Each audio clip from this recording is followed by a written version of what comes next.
Welcome back to the Chow Time Pod. It's your host, Red. I got a video today from Woke Wars. This is a newer creator. She's bigger than me, though, but she did a really good video on who are passport bros? What are we? Who are we? Why are we? Please like and subscribe down below. I really appreciate that. And let's get to that chow. It's chow time. If a guy picks me up in certain cars for a date, I'm just not going. But why? Are you trying to date the car or him? I'm sorry, but you can't tell me if someone pulls up in this. Hold on, put it on the screen. Hold on. This Prius. So if they're economical and, don't want to spend that much money on gas, you don't want to date them? All right, gotcha. No, I'd rather not go on a date. And after watching this clip, I can understand why so many American men are leaving their country to find a good wife elsewhere. Yeah, she's not a red pill content creator. She's a normal content creator. She goes over a lot of wokey stuff, and she just happens to go over passport bros because we up. Everybody's talking about us.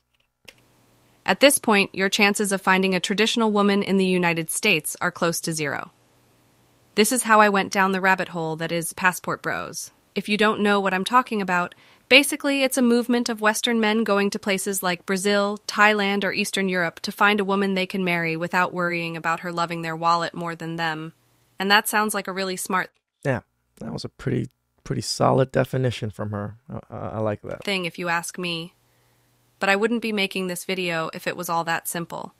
Because Western women are now unhappy and are doing anything they can to shame those men for the most ridiculous reasons. When you pay attention to the passport bros, like they're getting I swear, this clip is so famous now. It's ridiculous to me how many stitches, how many videos that I've done that has this particular, beginning of this clip in there. women from like the DR, Colombia, Yes. the Philippines, Thailand, like women that can speak very little English, women that don't have education, women that need them. Shout outs to the Daily Roundup crew for providing us with this clip too. Women that need women are raised to be wives. Damn right. They learn everything in these other communities. from birth, from their father, from their mother, how to be a wife and how to support your man. Women that need them. It's not even women that need them. It's women that treat them with respect. So we don't.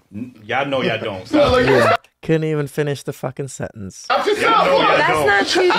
It's shocking that these women think that women outside the United States are uneducated, and these men are somehow looking for someone to oppress and exploit, while the truth is that many women in the West are not good wives. Men don't look for masculine traits. Men don't want to come home after a long day at work to a woman that is a pain in the ass to be around. A man will happily support you and work hard to make not only his life better, but also yours. Damn right. Someone convinced women that being a good wife and raising children is somehow a form of oppression, while working some boring job for a boss that can replace you the second you aren't needed is empowering. Correct. Ladies, you were lied to. It's great that you are a strong and independent woman, but that's not something men are looking for when searching for a wife. Nope. Let's say he just started his own business, but he makes $45,000 a year. Would you date him? You wouldn't be able to afford my engagement ring. If you make $45,000 a year, it would take you 4 years? No. 8 years to afford. But how much? I don't know anything about rings. How much is that? About $200,000. Girl, you want a $200,000? Are you insane? My ring has to sparkle from across the street. Like you have to see that shit. You hear that? It has to sparkle from across the street. So it's all of it is a status symbol. It's just a status symbol. Doesn't matter who it is. Doesn't matter if he's a good man. He takes care of you. As long as he can afford a $200,000 ring. That's all you really care about. Give blind people, but I'm not a regular girl. What? Bro, what are you talking about, man? Yeah. She really thinks that she's not just a regular girl. Ask any man to rate her on a scale from 1 to 10 based on looks and personality, and her score will be between 2 and 3. Damn! Fucking Woke Wars is so ruthless. I love her. Not higher than that. It's great to be confident, but this is not confidence. This is delusion. She really thinks that any man would buy her a $200,000 engagement ring. Girl, you are not worth that, period. And even if you find a man stupid enough to pay $200,000 for a stone glued to a piece of metal, that man could have invested that money into anything and get a better return on investment. Dropping that amount of money on jewelry is insane. In this case, she has no chance of finding a man like that. All right, not completely insane, but for a diamond ring, yes. But if you're like buying gold, solid gold and stuff, that's not a bad investment. I don't see that as actually being a bad investment. A man with that much money to waste on a ring can marry a model. So why would he go Pretty for much. the most basic looking Tanisha with the personality of a bag of Doritos? Oh,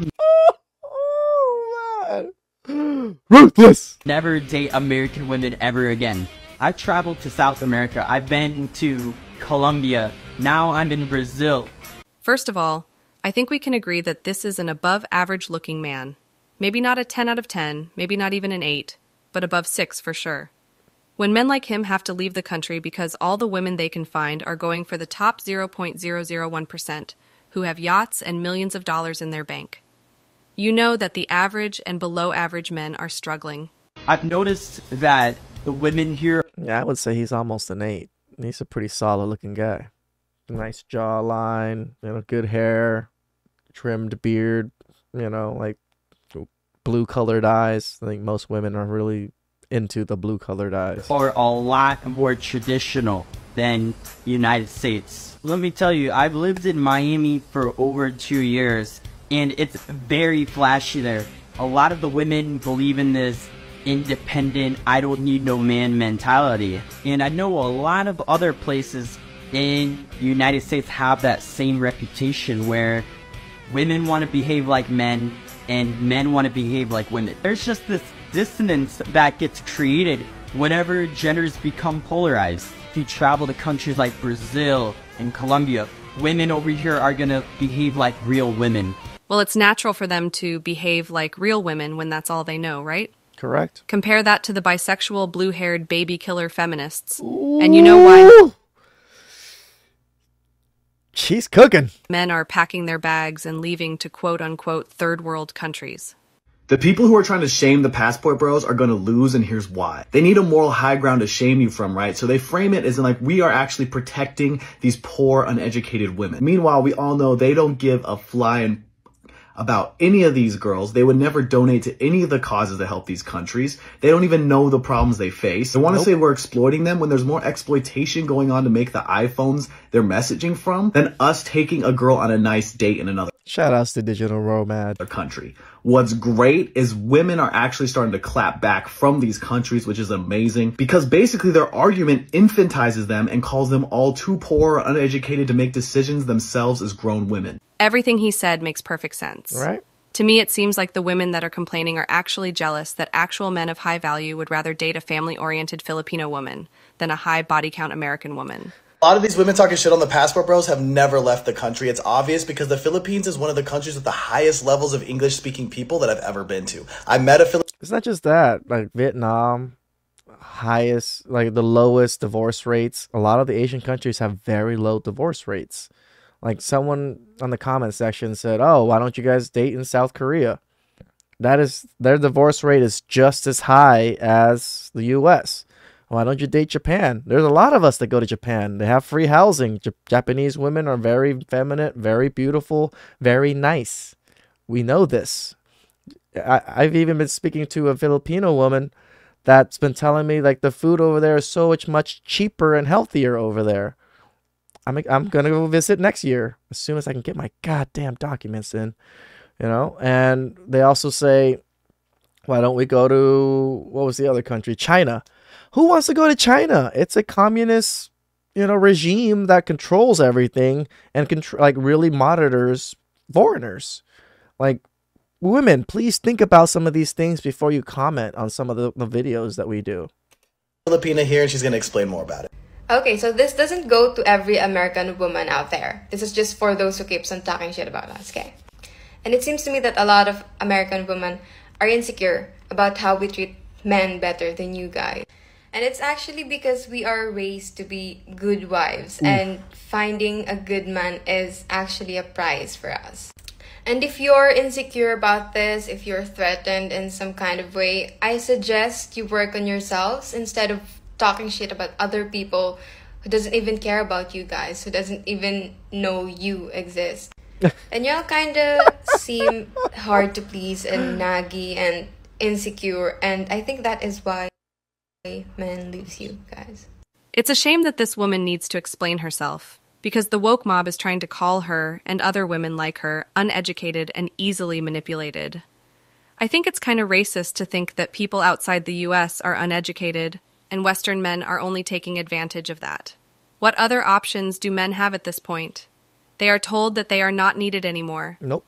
Blamed for all the problems we face so naturally, they will start to look for love elsewhere. How much money do you think a guy should make per year? I mean, if I'm like dating them, it'd be nice if they were at least making 100,000. Like $1 million, $2 million, 500 grand? A lot. We're expensive. Yeah, mills. What do Western women want at this point? They expect men to make millions of dollars. So you're selling it. Is that why you're expensive? Like, think of the things you say, women. The things you say literally says you're a prostitute. Almost everything that women almost say nowadays makes them a prostitute, in a sense, and they don't see that. They think it's just empowering and, you know, all these woke terms. But you're just a glorified prostitute. You're not even glorified. You're just an off-the-street prostitute nowadays. A year. Many of them think that it's completely normal to own a yacht. Yeah, I don't remember what podcast that was, but one of the women said that she thinks that 12% of men own a yacht. Not sure if she meant worldwide or in the US. But that pretty much shows how delusional they are. Just so you don't have to Google, there is about 100,000 yachts in the US. Many of them are not privately owned. That means that even if they were privately owned, only 0.062% of the male population in the US has a yacht. Biggest ick. When a guy is putting their blinker on, I just feel like that's such a feminine thing to do. Putting your blinker on is feminine? So me trying to be safe and tell other people I'm about to go into other lanes is feminine? What the fuck is this? So I get pulled over last week, right? And, you know, the officer comes to my window, license and registration. Boom, I give it to him. So he's like, oh, do you know why I'm stopping you today?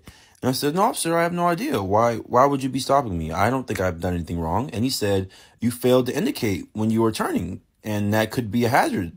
So I'm stopping you, and I'm going to give you a citation. And I said, but officer, I can't use my blinkers, because if I use my blinkers, the hoe's going to think I'm gay.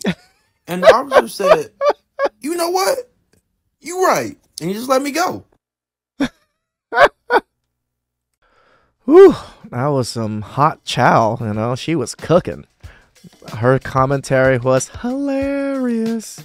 Shout outs to Woke Wars for a wonderful Passport Bro video and just, you know, a really good explanation on everything and just some funny ass videos on there. So please like, subscribe down below. I'd really appreciate that. And I'll catch you guys next time. It's chow time.